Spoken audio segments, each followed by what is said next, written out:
Loingo Mariara, Loingo Majol Nyara Bulwa, Mariara Kerve, Dier Kibio Kelul Kiran, Nonga Chulnya Dien Moire, Mariara Kenadire, Mariara Manma, Ade Iman Mariara Puri, then the boy my build the beer a taxi net, you cool a jam to your tongue war. Kubere ni yung we Mariara Chan kon be kur rondo pe Ariao di na more Mariara China di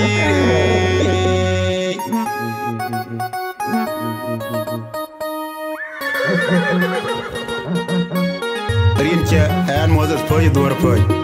ko cha the can ana cha the ko ya sia ma kau ana cha the Marina tin su kamen da ma di mun wo ga cha ga le yu ko bi la pin Guy man yok chaleng dia boy ku DJ Luka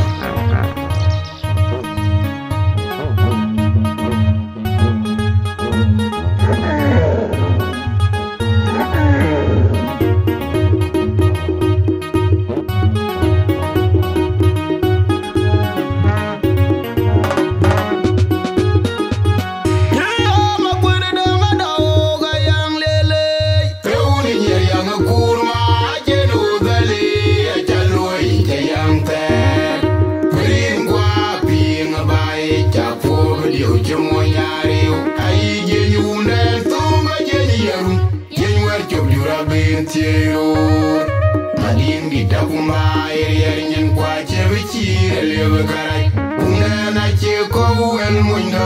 jagati ngakiyen ugere medenga dia nyen tedini temu makwene denga biare kengaya jogo ga mancheng dali birando beuna makwene denga dao ga yang lele teuni nyer yang kurma jenu dali achaloi yang Green qua being a bite, a form of your Jamoyari, I genuine and to my genium, genuine job you have been to. Nadine di Takuma area and quite a richi, a liver carai, Punana Cheko and Mundo, Jagati, a Kianu, Medanga and Tadini, Temuma Queneding of Yari, Kangaya, Jogo, Manchang Dali, Pirando Beuna. Why long dog I told mother and dear, I didn't get any go, cry that Venema Kume, Kichiran, the Jolly was how Kumai, Kichiran, Loyo, Gatite, Cochereja, don't wear, the being a yen, I am the agent Kajikare, Kunana Kona Quit Yangi.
Mariana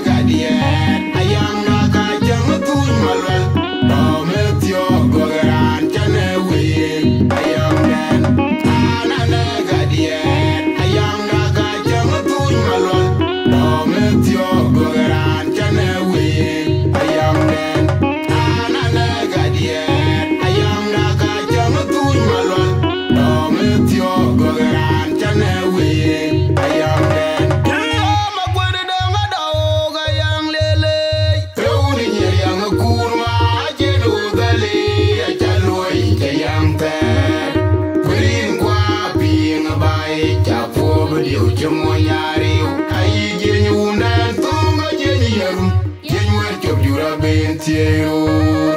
mading di takumba yer nyen kwa chewchire lebe karai unde na che ko el muina jagati ngakien ugere medenga dia nyen tedini emu makwene denga biare kengaya jogo wa mancheng dali birando be unga makwene denga daoga yang lele euni nyer yang kurma jenu dali achaloi te yang te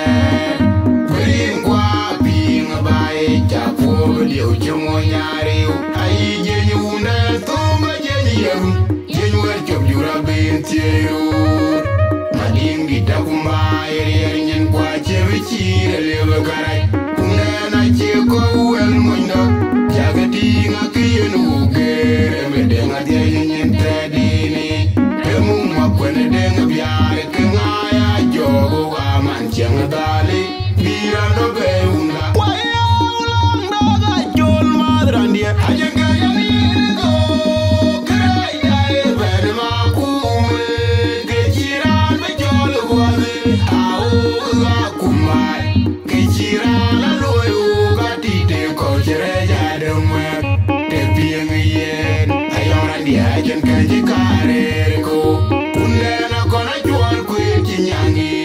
aya kulwe num ya ko ga bu ayam den kama da uriali waya ulang daga jol madrandia ajen ga yani go krai dai ben ma kume kejiran be jol wale au ga kumai kejiran la loyo ga tite ko jere jademwe te pieng yen ayora dia jen kaji kare ko unde na kona jwal ku kinyangi aya kulwe num ya ko ga bu ayam den kama da uriali ana na ga dia ayam ga ka jam tu malwal do metio gogeran chane we ayam den ana na ga dia ayam ga ka jam tu malwal do metio gogeran chane we ayam den ana na ga dia ayam ga ka jam tu malwal do metio gogeran chane we ayam den magire morma baja jirmariel jirmariel baja jire ton magire baja jirmariel ton magire jirmariel baja jirmariel ton baja jire man baja jirmariel jirmariel ton magire morma baja jirmariel jirmariel baja jire ton magire baja jirmariel ton jirmariel baja jirmariel ton baja jire man baja jirmariel jirmariel ton baja jire jirmariel ton baja jirmariel kadien ayam ga jam tu malwal do metio gogeran chane we ayam den ana kadien ayam ga jam tu malwal do metio gogeran chane we ayam den ana kadien ayam ga jam tu malwal do metio gogeran chane we ayam den ay koi dai with the way chukale ne edge media waje piod mier ne to tanto we ko we koi dai with the one kudich David Amor majur veteran journalist in chamot kujela koi dai ke dia ke the one kudich ran to kan wong ne khole a legend ustad poch ye ne ran wen re jare jaman jen we ga ping ne dindech we ran tong de panen che doi ket na daman kwa ya yang yen ke bane kol ne studio yu to wan yen kutanto wa wan yen aben we ga jal ping yong ye lwel ku ran ya der no ye ran ide ekene yen ke kre bi wo ke ne kol be jab lwel ye weri de chana ya ting dinde nen ga yi politicians care you can remember very well damanon keji marum honorable alier lirayom kujela makwena lwel Kidine, it was the song of the campaign, the 2010. Yene ke ye din did when thiet Eman cha beting na kam de li jamanyok ken to na gok yen ka loy ke campaign seriously. Yen ka Iran ben lo care it suits ke kor pion nga. Ken yen ka chen wokata be ben ni studio je kole be juer wok briefly yongu ye lwele din ku je labra bele wok ye ne ada. So panan nin chuk lor ekene en ke AG studio ajagwong i doj ping waje piod mian e kol bu yi lor ku bu yi bay ku be koy wen ye yi ping aken ran chol poj aken ke kon ping e di din ga nyiga din e jam ran ne ga dier ku ran ne ga dier bode ekena kor bi ni chanien yen ke din tong jiro loy ke cultural anthem ne late 2000s so kena piod bi ni yongu ya ko kul ni e din e chio ko bode ekene in cha lor kwa piod barale ko ye yin ye nga ku barano ku bawale yin amat ku berem tin bo ku jela ko dir jelo ku chin ye yin ye nga bi ye ni akene ye na ka piaten so ban yin cha lor la rar ye yin ye nga yen chokoron eh wan ma dia waka cha ke lej we pin nom koy dai ke te don wan gudi waka cha ke lej ko na mat junu ben ana ran ko jinga nango ana chol mading ana panan ko na mrir ana ci yiri ga ko ci yiri ga na joj lekin bane dinekin ban jo din ban kam kenin gwa lo ko chi yur kan yin na ku dit din ba jal tie din e bode ke e barakon luel in ran ko ngango luera ta pya din kira jura pya hek yin ya tinga nim jeger ku yen kuran chen nim ger che ran ba ja ya nong job ti kun chin le ga yen ni ku ye de no ge chirot kwai thin nong in ko ta ga chom cha na go ga ko ta kul da pya bran ta luela pya yen ana chol po jo dwor po ana ran ko je dengis ko ana ran ko jinga nango ko ana panan ko ana mrir mano waka cha ke lej we ko je pin nom dai ke yaro de lui la ret ana yuit ko jwe ja nyi cha gut chem rir sio wer yuet ke anyi chen men tioge ana yaran dit ku ka mi ga je gam a kore na jam kala yin diet ku ka je lebit so pe nya ba le balo studio tar ku bi ko je studio ke lom ben ke ya lui ka ke loy ne ke jo be gan ke men chana ran dit ki ka tin we ko dai ke so ana jokor ba ke ja nyi ku ba ke ja pi ku bara non ke ba ja dot ga chen ja ban live sar ba ga ja dot live ma ja gwong chen ja ban sare kole ba da ya ku ba ga dot ba ga ting nyen kwon ke che be la lewe e na pya din chu ting nyin kwa ko ko pya da red ko mer pyo chan chu yi host ne ko la ke pya da red chan ran chir po jo be ben bu ting ke pya ba ja thi je ke yin ban cha ting din du ne din wen ran ben ye jor red ku na ye ran ben jor Iran ben George man kolon chine ting 2010 yen ke campaign song ne kam yi ya maruma lira yom kene makwene lwet edin ran weni chaka piat diang apa nan piat apiat nerin kete bode e gol rote de ne daman nan din met aguten ba dit jal be chawari gorode jwer woga ko da yen na panan ko kwara ga kona panan be baba dia panan ku jabe bi panan okay ana ket 96 so ke boga chal ne riame ke bo ke chadri yami 96 ka keten ka bi le an kati lwel din tung du non in dugda golin ket kayin ken go palrak aywa indi yanon golan kedikin dide lwe gala damana ne kura ne malon tin tit kura ne yidi kerem tin ko ko ti ko ka yene di lwe gala aw ga je wer yo ji widi gwairan o ga je wer yo ji jige gwairan ne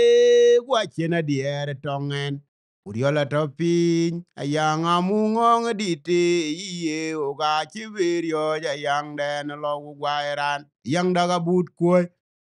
waiye oga chiverio jivite gwairan oga chiverio jige gwairan ne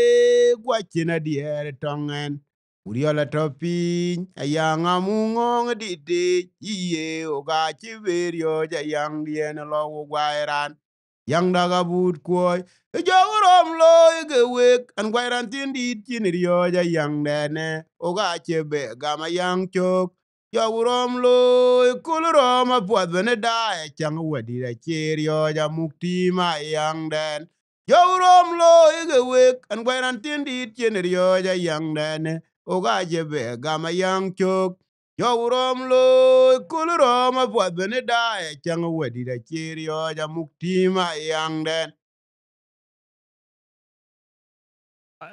Ke piadaret. Ka ini man law ko in cha ka din re ja ke di de gai. Ye na piad ba jala wok da. Ye gon on che yi rana ne ka dier. Inyi lan ben adin ne rana ben ka ne kuch. ke chia ka rana ne ga dier kin yang chia ka nen o ka chi yu de ran uran go cha gwa eran cha tiam ka kar ba gwa go cha yu Go ila kalfen. go cha kalpin go ja na dum go ja jama ga liyo ana chi bi yu be do ga go ja na dum go ko So en ne ke chen jamen che yur be duop wo yen ga jelen le rana be diang nang dier to e jwar e cha tiam. aywa yu ja ba gam go ja lo ka je andit be cha jaran la dial pin ku Chak dit ke ran cha gwai ka chak dit ke in ngodin kin yuro ran. ara chak dit ke ran ke yu ga Chan werwar che lwel chen reja. aywa Go nyi dier chan nyi bala tiam. anyi ke ba gwa tin gwa dit ja cha ga la ku na jo la yu gwa ja dial pin ala gwa dit ja be ja dit ja nyal ba ja po ko jo ko nyi jo ga da leng Jal di taw da be ja ping rodu. mena ba ja tawro dia ba ja pin ya ma gwere da ngada o ga yang lele Hewuni nyiri yang kurma jeno dale ya jaloi cha yang ter arin gwa ping bae cha pobe dio che monyare ayi jenyu unden tunga jenyu yerun jenyu wer chop jura ben tieror mading di ta kumba yer nyen kwa che bichir leb karaj undena che ko wel muindo jagati ngake yenu gere me de ngadia nyen sa deni remung makwene ding biare ke ngaya jogo gaman cheng dali birando be unda ye makwene denga do kayang lele heun nyiri ang kurma jeno dele jaloi jayang ter arin gwa ping bae chapo be dio chemonyare ai jenyu undan tunga jenyu yerun jenyu wer chop jura bin tiero mading di da kumba yer nyen kwa che bichir le bagara unde na che ko wel moinda yaga tinga ke yenu gere me de ngadia nyen se dini remung makwene ding biar ke ngaya jogo gaman ken dali birando be unda ye daga jol marandia jen ganya ni ne gok krai dae ben ma kume ke jiran bi jol bode ao ga kumbai ke jira la loyo ga dite ko jere ja denwe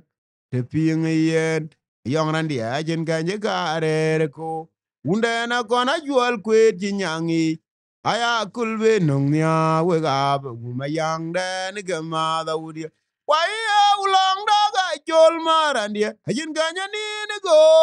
krai da even ma kume ke chiran bi jol go bode ao ga kumba ke chira la loyo ga dite ko jere ja denwe te ping yen ayong randia ajin ganya ga re ko unde na gona jol kwe tinyangi aya kulbe nong nya we ga bagum ayang da ni ga ma da urialit